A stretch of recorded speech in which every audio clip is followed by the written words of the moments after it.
Okay, dear. Assalamu alaikum, boys and girls. So, welcome to the first class of Audit Assurance Double A. इस class में हम लोग क्या करेंगे जी? हम लोग ऑब्वियसली हमारा जो फर्स्ट एरिया है ऑडिट एश्योरेंस का, जो कि audit and other assurance engagement का एरिया है, तो उसको देखेंगे। अगर आपको कोई भी सवाल वगैरह हो तो ये व्हाट्सएप नंबर आप नोट कर लें, 030217770706। इस पे आप मेरे से पूछ सकते हैं। इसके अलावा अगर आप अकाउंटेंसी का जो एसी से ग्लोबल कम्युनिटी व्हाट्सएप ग्रुप है, अगर उसमें ऐड होना चाहते हैं, तब भी आप मुझे अपने नाम के साथ मैसेज कर लेना, आपको ऐड कर दूंगा। ठीक है, तो वो स्टार्ट करते हैं audit and other assurance engagement. इससे पहले कि हम लोग देखेंगे व्हाट इज ऑडिट, आपको पता होना चाहिए कि व्हाई ऑडिट इज नीडेड। ठीक है, सो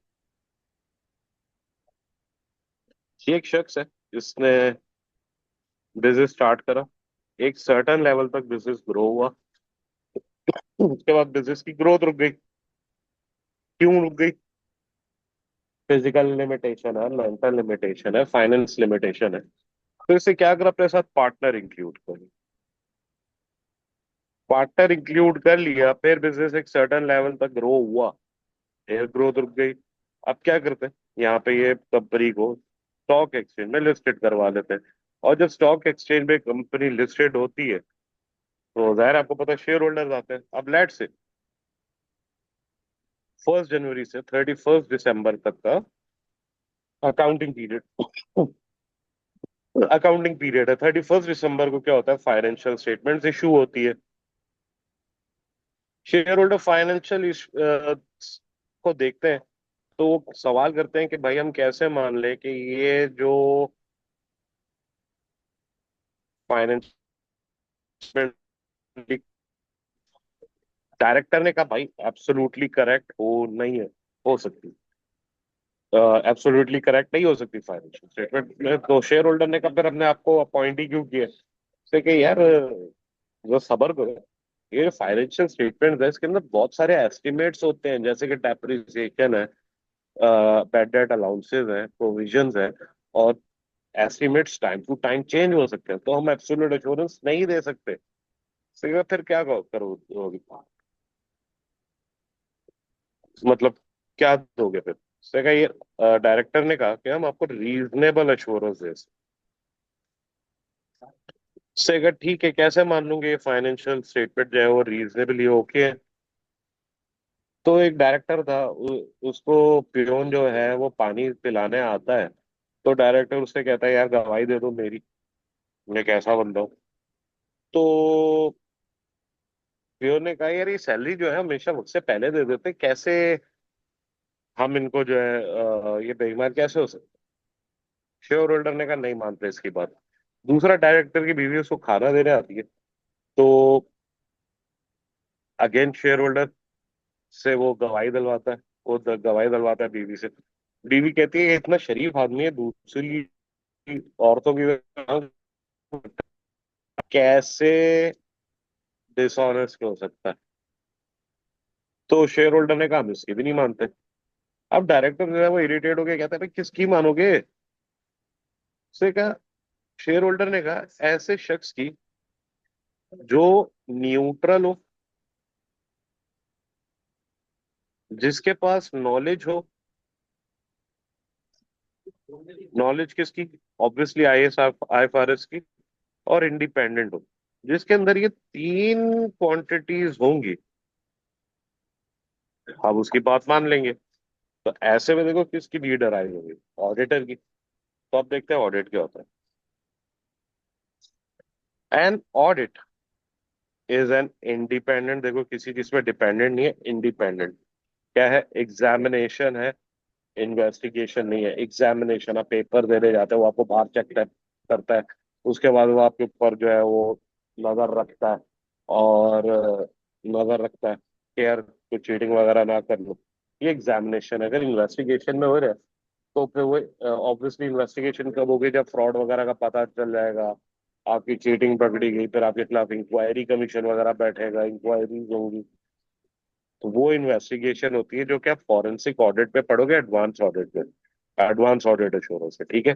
तो an audit is an independent examination of financial statements to express an opinion और whether the financial statement presents true and fair view in all material aspects. अब ट्रू का क्या मतलब है कि जो बातें बुक्स में, कौन सी बुक्स में से,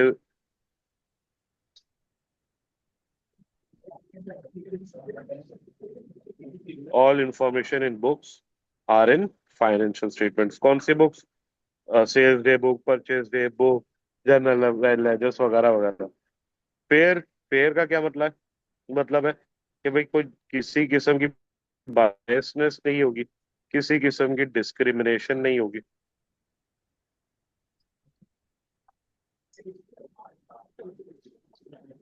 view in all material aspects. अब मटेरियल एस्पेक्ट्स क्या है कि जी वो खुद कह रहा है कि तैयार रहो, इमटेरियल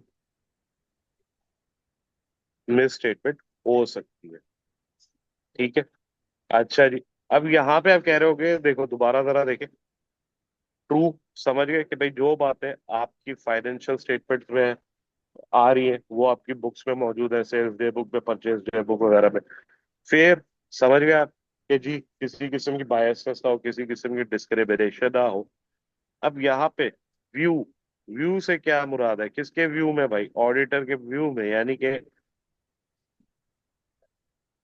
उसने अपनी यहाँ पे प्रोफेशनल जजमेंट अप्लाई कर ली है, और वो प्रोफेशनल जजमेंट अप्लाई करते हुए वो इन सारी बातों को मानता है कि हाँ भाई कंप्लीट इंफॉर्मेशन है, उसके अंदर कोई मेजर एरर्स वगैरह नहीं है।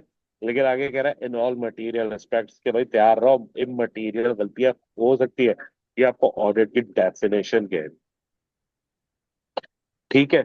अब इंटरनल ऑडिट क्या है? What is internal audit? An independent objective assurance and consultancy activity designed to add value and improve an organization operations। एक इंडिपेंडेंट ऑब्जेक्टिव अश्योरेंस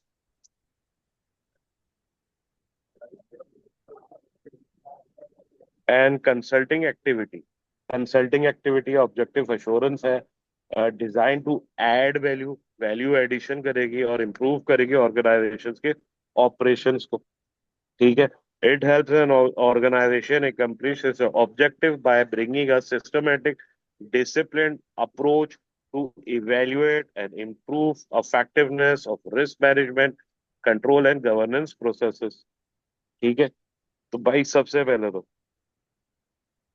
क्या भाई कि ऑर्गेनाइजेशन को हेल्प करती है किस, अपने ऑब्जेक्टिव्स मीट करने में, किस तरह कि एक सिस्टमेटिक डिसिप्लिन अप्रोच होगी जिसपे वो इवेल्युएट करेगा, एग्जामिन करेगा, टेस्ट करेगा और इम्प्रूव करेगा ऑर्गेनाइजेशन की रिस्क मैनेजमेंट को, कंट्रोल्स को, गवर्नेंस प्रोसेसेस को। इसमें कॉन्फ्लिक्ट पता है कहाँ आता है? इसमें कॉन्फ्लिक्ट आता है इधर, इंडिपेंडेंट। कैसे? क्योंकि इंटरनल ऑडिटर या तो कंपनी का एम्प्लॉय होता है, या वो आपने अगर आउटसोर्स भी किया हुआ होता है तो वो मुसलसल इतने अरसे से वो एक्टिविटी परफॉर्म कर रहा होता है। तो वहां पे क्या आ जाता है, ये इशू आ जाता है कि भाई फैमिलर हो जाएगा। तो इंडिपेंडेंस कहाँ है, तो इसकी डेफिनेशन में ये बहुत बड़ा कॉन्फ्लिक्ट है। सो एनीवेज, ये इंटरनल ऑडिट का आपके लिए एक इंट्रोडक्शन, ठीक है। अच्छा, इसके ऊपर कंप्लीट हमारा चैप्टर आएगा, अभी जस्ट ये आपका एक इंट्रो था इसका। अब रीजनेबल अश्योरेंस हमने पढ़ा था, तो देखो रीजनेबल अश्योरेंस का क्या मतलब है अगर आप पूछो तो। High but not absolute. देखा, मैंने शुरू में कहा था ना कि कोई एब्सोल्यूट अश्योरेंस नहीं होती, हाँ हाई लेवल ऑफ अश्योरेंस होती है। तो रीजनेबल अश्योरेंस क्या है? हाई लेवल ऑफ अश्योरेंस है, एब्सोल्यूट लेवल ऑफ एश्योरेंस नहीं है। Okay.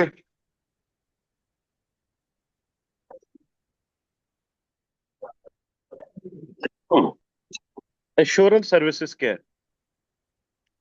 Independent professional services, independent professional services है जो कि इंप्रूव कर देती है quality of information in the context, किसके लिए? डिसीजन मेकर्स के लिए। फैक्टर्स जो कि इंक्रीज कर रहे हैं डिमांड एश्योरेंस सर्विसेज की, वो क्या है कि जी रैपिड एक्सपेंशन है इंफॉर्मेशन अवेलेबिलिटी की। एआई है, पहले से गूगल वगैरह होता था, अब एआई वगैरह भी आ गए, तो सिस्टम्स जो प्रोसेस कर रहे हैं, कैप्चर कर रहे हैं इंफॉर्मेशन को, तो यहाँ पे आपने इंश्योर करना होता है कि वो इंफॉर्मेशन रेलेवेंट हो और रिलायबल हो। इसलिए भी एश्योरेंस सर्विस इंपॉर्टेंट होती जा रही है। फिर इंफॉर्मेशन नीड जो है बिजनेसेस के लिए, उसके कंज्यूमर्स के लिए, उसकी नीड्स चेंज होती जा रही हैं, कंज्यूमर्स की, बिजनेसेस की। तो भाई इंफॉर्मेशन ओवरलोड ना हो, इसलिए भी हो रहा है। फिर डिमांड इंक्रीज हो रही है कि जी इंफॉर्मेशन रेलेवेंट हो, इररेलेवेंट इंफॉर्मेशन ना हो, चाहे वो बजट है, ये कैश फ्लो फोरकास्ट है, ये ड्यू डिलीजेंस है। ठीक है। अच्छा, ड्यू डिलीजेंस क्या है, किसे कहते हैं?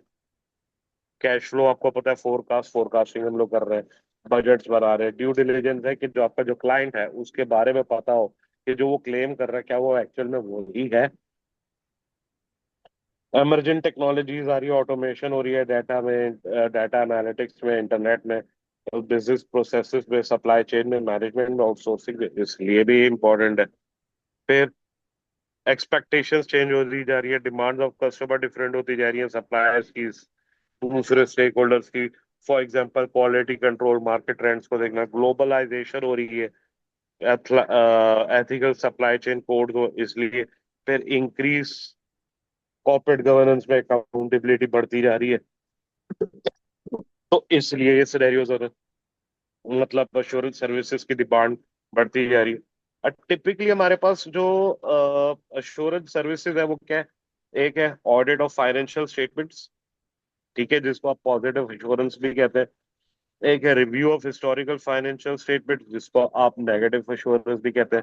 फिर प्रोस्पेक्टिव फाइनेंशियल एश्योरेंस होती है, जिसमें कैश फ्लो फोरकास्ट वगैरह होते हैं, इसके अंदर हम लोग नेगेटिव एश्योरेंस देते हैं। ठीक है। बिजनेस एथिक्स ऑडिट्स है, सोशल रिस्पॉन्सिबिलिटी रिपोर्टिंग है, एनवायरमेंटल रिपोर्टिंग है, रिस्क असेसमेंट है, जिसके अंदर ई कॉमर्स आ जाती है, वैल्यू फॉर मनी ऑडिट्स हो जाते हैं, परफॉर्मेंस मेजरमेंट आ जाती है, सिस्टम्स और कंट्रोल रिलायबिलिटी वगैरह देखे जाते हैं। ये सारी चीजें जो है वो एश्योरेंस सर्विसेज में आती है। तो एज एन एश्योरेंस सर्विस, एक एक्सटर्नल ऑडिट में देखो ये 5 एलिमेंट्स आ रहे होते हैं। कौन कौन से आ रहे होते हैं? ये सब्जेक्ट मैटर होता है, ठीक है। थ्री पार्टी रिलेशनशिप आ रहा होता है, थ्री पार्टी रिलेशनशिप में आपके डायरेक्टर्स वगैरह जो कि रिस्पॉन्सिबल पार्टी होते हैं, प्रैक्टिशनर जिसको आप एक्सपर्ट भी कहते हैं, एक्सटर्नल ऑडिटर, शेयर होल्डर्स हैं जो कि दूसरे इंटेंडेड यूजर्स वगैरह होते हैं। ठीक है, क्राइटेरिया हो जाता है। फिर ये देखते हैं कि एनफ ऑडिट एविडेंस इकट्ठा हुआ और उसके बाद एश्योरेंस रिपोर्ट हो जाती है। सर बात समझ में नहीं आई, जरा कोई एग्जांपल दे। तो एग्जांपल देखते हैं भाई, पहले अब एक मैंगो मैन, आम आदमी की एग्जांपल।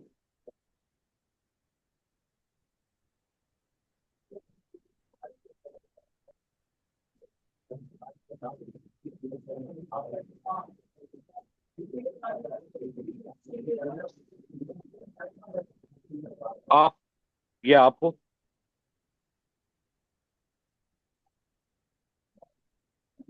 ये आपका दोस्त है, ये शॉपकीपर है।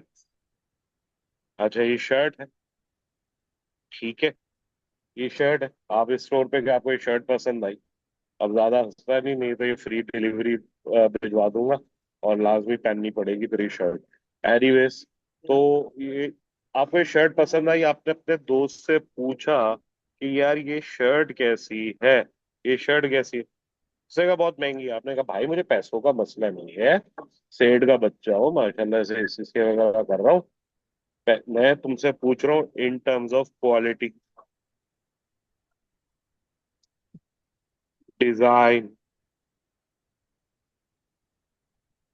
कलर, ठीक है। तो देखो, अब आपने ये शर्ट, जिसने ये शर्ट यूज करनी है, आप कौन हो गए? आप हो गए इंटेंडेड यूजर। आपका दोस्त जिससे आप ओपिनियन ले रहे हो, वो कौन है? वो प्रैक्टिशनर है या उसका कह लो एक्सपर्ट है, ठीक है। ये कौन है जी? शॉपकीपर। शॉपकीपर जो है वो रिस्पॉन्सिबल पार्टी है। ये शर्ट जिसके लिए आप अपना ओपिनियन वगैरह ले रहे हो, ये क्या, ये सब्जेक्ट मैटर है। ठीक है। ये क्वालिटी, ये डिजाइन, ये कलर वगैरह, ये क्या है? ये है क्राइटेरिया। अब आपका दोस्त कहेगा भाई इस शर्ट को छू के देख लेगा, क्वालिटी के लिए कलर चेक कर लेगा, एवेल्युएट कर लेगा, आपको कहेगा पहन के दिखाओ and all that, evidence, in basis पे एविडेंस गैदर करेगा और आपको एक रिपोर्ट दे देगा, अश्योरेंस रिपोर्ट दे देगा कि हाँ भी ये शर्ट लेनी चाहिए, नहीं लेनी चाहिए। तो ये देखो, ये क्या है? अश्योरेंस सर्विस, ये है इसकी कॉमन मैन एग्जाम्पल। अब इसको जरा फाइनेंशियल स्टेटमेंट्स के लिहाज से जरा करें।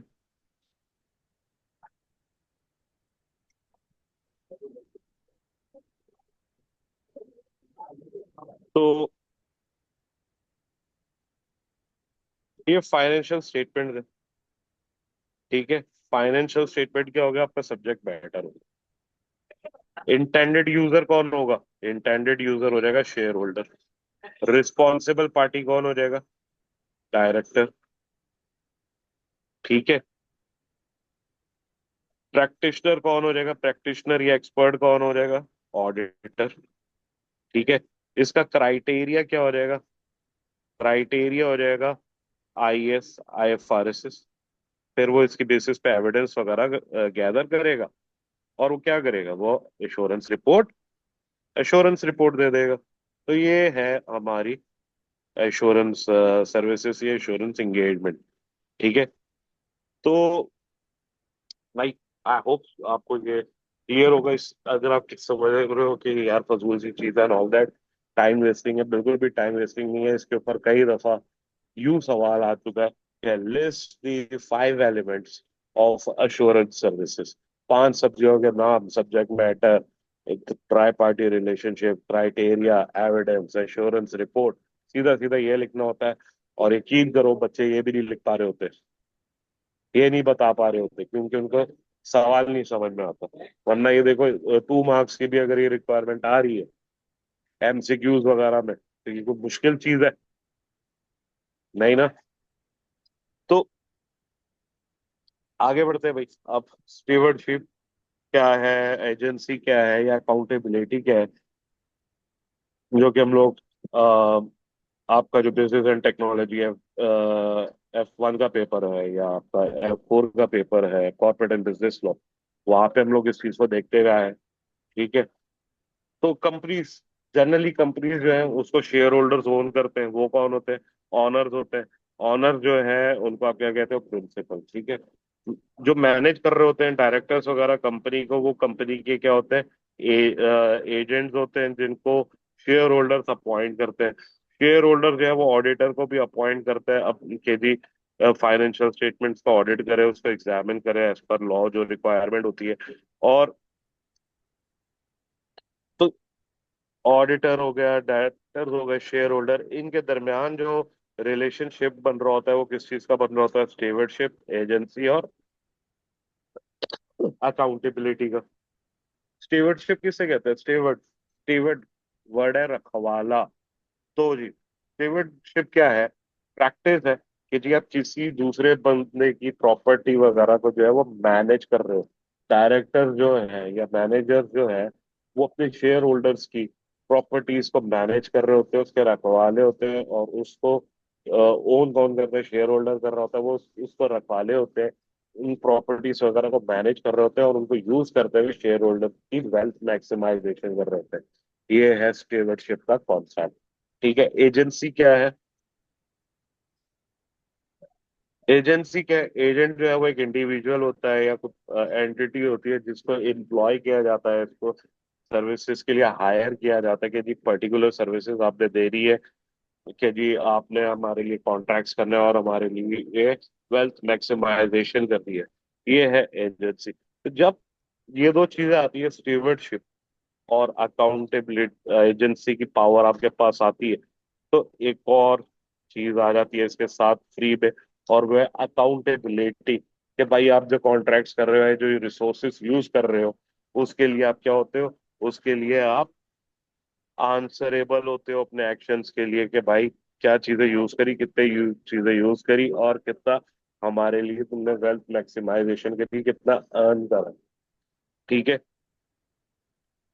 ऑडिटर रिपोर्ट के ऊपर आ रहे। ऑडिटर रिपोर्ट के ऊपर हमारा एक डिटेल पूरा चैप्टर है, अगेन ये आपके लिए एक इंट्रोडक्शन। ठीक है।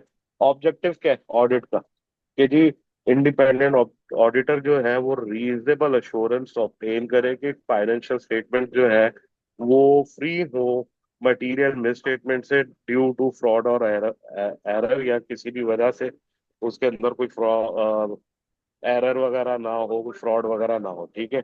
और ऑडिटर क्या करते हैं भाई, उस बेसिस पे क्या करता है, ओपिनियन देता है फाइनेंशियल स्टेटमेंट में कि यार उसके अंदर कोई कोई मटीरियल एस्पेक्ट से जो है कोई मिसस्टेटमेंट नहीं है, और अकॉर्डिंग टू द लॉ और एप्लीकेबल फाइनेंशियल रिपोर्टिंग फ्रेमवर्क जो फाइनेंशियल स्टेटमेंट्स बाकी है। ठीक है। मैनेजमेंट की और ऑडिटर्स की अगर आप रिस्पॉन्सिबिलिटीज देखें, तो मैनेजमेंट जो है वो रिस्पॉन्सिबल होती है कि जी वो प्रिपेयर करेगी, प्रेजेंट करेगी फाइनेंशियल स्टेटमेंट्स को according to the applicable financial reporting framework. ठीक है। जिसके अंदर क्या क्या चीजें आ जाती है मैनेजमेंट की रिस्पॉन्सिबिलिटी में, कि वो डिजाइन करे, इम्प्लीमेंट करे, मेंटेन करे नेसेसरी इंटरनल कंट्रोल्स को, वो अकाउंटिंग एस्टिमेट जो है वो रीजनेबल अकाउंटिंग एस्टिमेट्स और पॉलिसीज को अडॉप्ट करे। अकाउंटिंग एस्टिमेट जो है वो ये करे कि इंश्योर करे कि जो सर्कमस्टेंसेस में से आपने रीजनेबल सर्कमस्टेंसेस के हिसाब से चूज करे, अप्लाई करे। मैनेजमेंट रिस्पॉन्सिबिलिटी जो है वो ऑडिटर रिपोर्ट में भी बताई जाती है। इंगेजमेंट लेटर, वो मंगनी वाला इंगेजमेंट लेटर नहीं है भाई, जिसके अंदर टर्म्स एंड कंडीशंस होते हैं ऑडिटर के। ठीक है। ऑडिटर और डायरेक्टर्स के दरमियान जो टर्म्स एंड कंडीशंस होते हैं उस लेटर को हम लोग इंगेजमेंट लेटर कहते हैं, वहां पे भी आती है। फिर जो डायरेक्टर्स वगैरह रिप्रेजेंटेशन लेटर देते हैं ऑडिटर को, वहां पे भी आता है। ठीक है। ऑडिटर की क्या जिम्मेदारी होती है, ऑडिटर रिस्पॉन्सिबल होता है कि जी उसे ओपिनियन देना होता है फाइनेंशियल स्टेटमेंट्स पे ऑडिट करने के बाद। ठीक है। ऑडिट का जो स्कोप है वो आपको ऑडिट रिपोर्ट में बताया जाता है। ठीक है। स्पेसिफिक रेफरेंस दिया जाता है। ऑडिटर जो है वो रिस्पॉन्सिबल नहीं होता कि जी स्टेटमेंट फॉर्म या कंटेंट उसने देखना है। ऑडिट ओपिनियन एनहेंस कर देता है फाइनेंशियल स्टेटमेंट्स को। ठीक है। लेकिन फिर भी जो यूजर है फाइनेंशियल स्टेटमेंट के, वो ये अश्योर नहीं कर सकते कि जी फ्यूचर में भी जो ऑडिट ने ओपिनियन दिया था वही उसकी क्रेडिबिलिटी वगैरह रहेगी, किसकी, फाइनेंशियल स्टेटमेंट्स की। रीजनेबल एश्योरेंस हमें पता है क्या होता है जी, कि हाई लेवल ऑफ एश्योरेंस होती है, एब्सोल्यूट लेवल ऑफ एश्योरेंस नहीं होती। मटीरियलिटी क्या है, information is material if omitting, misstating or obscuring it could reasonably be expected to influence decisions that the primary users of general purpose financial statement make on the basis of those financial statements which provide financial information about a specific reporting entity। देखो भाई, क्या है information, अगर उसको आप मिसस्टेट कर दो या उसको निकाल दो, डाल दो, उसके होने ना होने से जो यूजर है फाइनेंशियल स्टेटमेंट को, उसके डिसीजन पे इम्पैक्ट पड़ रहा है, उसका डिसीजन चेंज हो सकता है, वो इंफॉर्मेशन मटीरियल है। फॉर एग्जाम्पल जो फाइनेंशियल स्टेटमेंट है, ठीक है, फाइनेंशियल,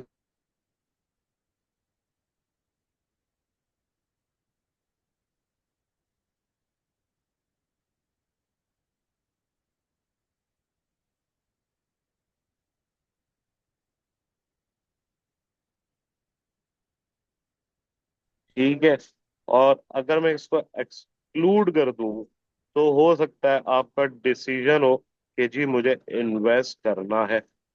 तो देखो क्या सिनेरियो हो रहा है यहाँ पे, ये सिनेरियो हो रहा है कि ये जो $500,000 है ये क्या आपके लिए मटेरियल है, इसकी बेसिस पे आपके डिसीजंस पे इम्पैक्ट पड़ रहा है।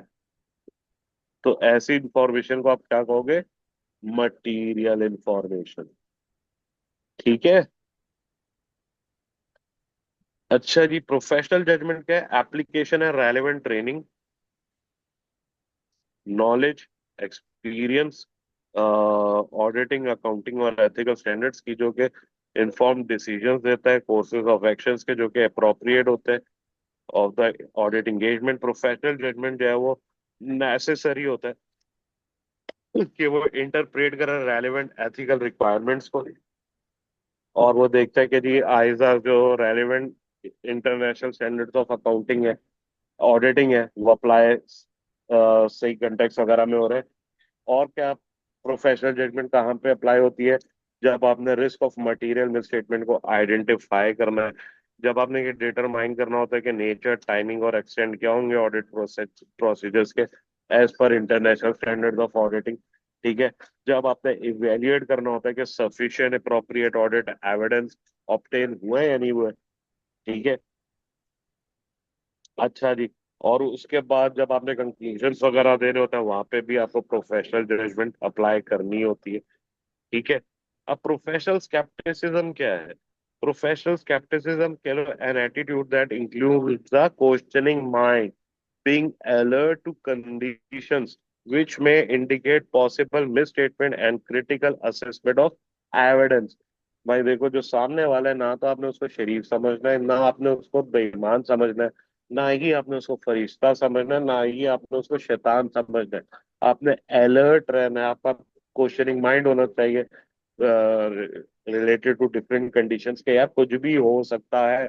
अगेन, जैसे कि इसके लिए फिर वही एग्जांपल आ जाती है कि आप एग्जाम देने जाते हो सीसीए का, तो वो आपको बाहर चेक करता है, फिर आप अंदर जाते हो, वो आपको के ऊपर नजर रखता है।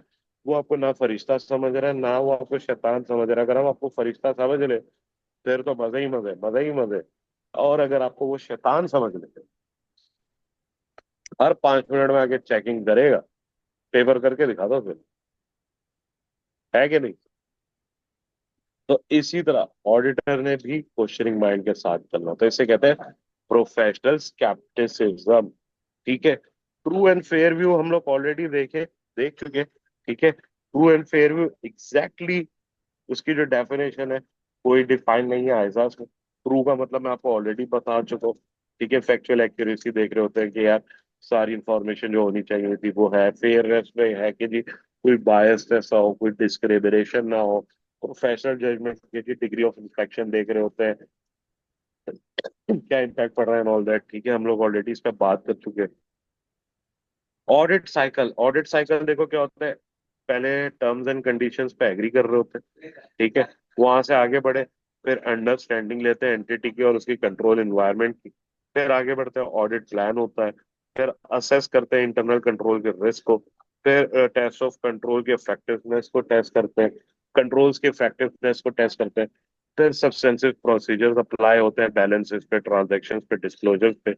फिर अपने प्रोसीजर्स को रिव्यू करते हैं, मैनेजमेंट से रिटन रिप्रेजेंटेशंस लेते हैं, और फाइनली ओपिनियन दे दिया जाता है। ठीक है। अच्छा भाई, अगर इसकी मजीद अगर थोड़ी खोला जाए इस प्रोसेस को, तो क्या होगा? जरा डिटेल में। पहले ऑडिट एंगेजमेंट एक्सेप्ट कर ली। ठीक है। फिर आप जाओगे, अंडरस्टैंडिंग लोगे एंटिटी की और उसके एनवायरनमेंट की। पर फिर आप असेस करोगे कि क्या मटेरियल मिसस्टेटमेंट्स के क्या रिस्क है। ठीक है। अगर आप एक्सपेक्ट कर रहे हो कि यार इंटरनल कंट्रोल्स जो है वो अफेक्टिव है। ठीक है। अगर आपको ये लग रहा है कि यार जो इंटरनल कंट्रोल्स हैं वो अफेक्टिव हैं, यस हो रही है इसमें, तो जी आप टेस्ट ऑफ कंट्रोल्स अप्लाई करोगे। ठीक है। जहां पे फिर जिसकी वजह से टेस्ट ऑफ कंट्रोल्स कर लोगे तो सस्पेंसिव प्रोसीजर्स थोड़े कम लगेंगे।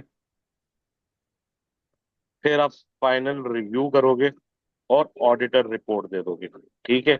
लेकिन अगर अफेक्टिव कंट्रोल्स नहीं है, आप एक्सपेक्ट नहीं कर रहे अफेक्टिव कंट्रोल्स, तो जी मैनेजमेंट को जाके जो डेफिशिएंसीज, जो प्रॉब्लम्स होंगी कंट्रोल्स में, आप वो बता दोगे। ठीक है। टेस्ट ऑफ कंट्रोल्स देखो अब नहीं आएंगे, और सीधा सीधा क्योंकि सारे डेफिशिएंसीज हो गई, फिर आप फुल सब्सटेंसिव प्रोसीजर्स अप्लाई करो, 100%, 90%, 100%। ठीक है। फाइनल रिव्यू करोगे और रिपोर्ट करोगे मैनेजमेंट को, और उसके बाद ऑडिटर रिपोर्ट इशू कर दोगे। ठीक है। अगर मजीद, चलो आगे बढ़ते हैं अब इसमें। जो इंटरनेशनल फ्रेमवर्क है ऑडिट इंगेजमेंट है या ऑडिट एश्योरेंस पे, ठीक है। अश्योरेंस engagement है N engagement in which a practitioner express a conclusion design design एक सेकंड। अच्छा जी। Design an engagement in which a practitioner express a conclusion designed to enhance the degree of confidence of the intended users other than a responsibility about the outcome of the evaluation or measurement of a subject matter against criteria, ठीक है। वही जो criteria है, subject matter पूरा आपको ये already बता चुके हैं। एश्योरेंस इंगेजमेंट क्या होती है, वही 5 एलिमेंट होते हैं। सब्जेक्ट मैटर होता है, थ्री पार्टी रिलेशनशिप है, क्राइटेरिया है। ये आपकी एश्योरेंस इंगेजमेंट आ जाती है, ठीक है। अब जो एश्योरेंस इंगेजमेंट पे जो आपके स्टैंडर्ड्स आ रहे होते हैं, ठीक है। एक स्टैंडर्ड्स आपके आ रहे होते हैं किससे रिलेटेड, ऑडिट और रिव्यू से रिलेटेड। ऑडिट जब कर रहे होते हैं तो international standards of auditing apply होते हैं, ठीक है। जब रिव्यू कर रहे होते हैं तो ISRE, international standards on review engagement apply हो रहे थे। फिर जो दूसरी एंगेजमेंट होती है, अश्योरेंस एंगेजमेंट होती है, कब जैसे कि एग्रीड अपॉन प्रोसीजर्स वगैरह है, तो उस पे ISAE, international standards on assurance engagement apply हो रहे होते हैं, ठीक है। 5 एलिमेंट्स ऑफ एश्योरेंस एंगेजमेंट हमें ऑलरेडी पता है, हम लोगों ने इसको डेप्थ में देख ली है, ठीक है। टाइप्स ऑफ एश्योरेंस एंगेजमेंट देखो, दो टाइप्स ऑफ एश्योरेंस एंगेजमेंट होती हैं। जिसको आप, एक को आप कहते हो रीजनेबल एश्योरेंस एंगेजमेंट, इसको आप पॉजिटिव एश्योरेंस भी कहते हैं,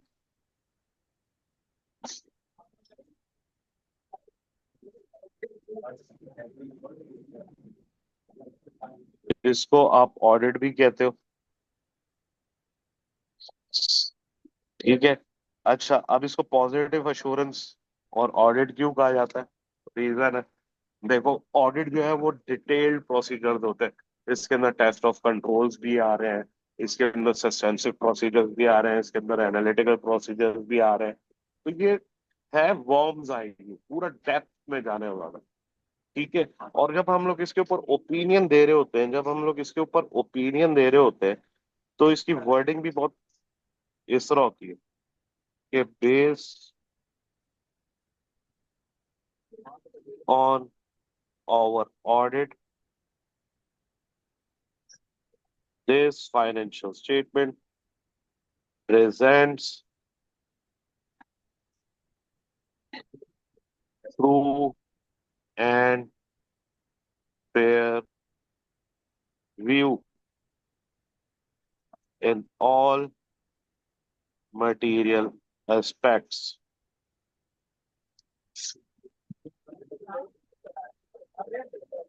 ठीक है। ये है रीजनेबल एश्योरेंस या पॉजिटिव एश्योरेंस, जिसको आप ऑडिट कहते हैं।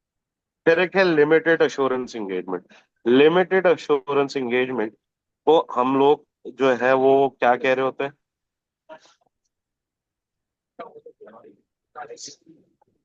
नेगेटिव एश्योरेंस भी कह रहे होते हैं, और इसको हम लोग रिव्यू कह रहे होते हैं, रिव्यू एंगेजमेंट, ठीक है। अब इसको लिमिटेड अश्योरेंस या नेगेटिव अश्योरेंस क्यों कह रहे होते हैं? क्योंकि जब इसके ऊपर ओपिनियन आ रहा होता है तो क्या हो रहा, इसकी वर्डिंग कुछ इस तरह की होती है कि nothing has come to our attention that cause us to believe this financial statement does not present true and fair view। देख लो वर्डिंग में कितना फर्क है, ठीक है। तो रीजनेबल अश्योरेंस इंगेजमेंट जो है वो देखो जी, प्रोवाइड करती है हाई लेवल ऑफ एश्योरेंस, ठीक है। पॉजिटिव फॉर्म होती है, वर्डिंग आपको ऑलरेडी बता दी है, ठीक है, जिसमें सफिशिएंट अप्रोप्रिएट ऑडिट एविडेंस होता है, डेप्थ में हम लोग जा रहे होते हैं, इसलिए हम लोग इसको रीजनेबल अश्योरेंस या पॉजिटिव अश्योरेंस कहते हैं। लिमिटेड अश्योरेंस इंगेजमेंट जो कि रिव्यू वगैरह पे होती है, तो देखो लिमिटेड या इसके अंदर लोअर लेवल ऑफ अश्योरेंस दी जारी होती है, और इसको हम लोग क्या कहते हैं, नेगेटिव अश्योरेंस, जैसे कि मैंने बताया। और देखो वर्डिंग वही, nothing has come to our attention that cause us to believe that this financial statement does not present fairly in all material respects, give a true and fair view, blah blah blah। क्यों? क्योंकि भाई इसके अंदर maximum procedures क्या है, analytical procedures और test of controls वगैरह, that's it. ठीक है। एविडेंस गैदरिंग प्रोसीजर्स और रिपोर्ट्स जो है वो डिपेंड होता है लेवल ऑफ एश्योरेंस क्या है। जैसे कि रीजनेबल एश्योरेंस में मैंने आपको बताया था कि यार इसके अंदर टेस्ट ऑफ कंट्रोल भी है, इसके अंदर एनालिटिकल प्रोसीजर्स भी है।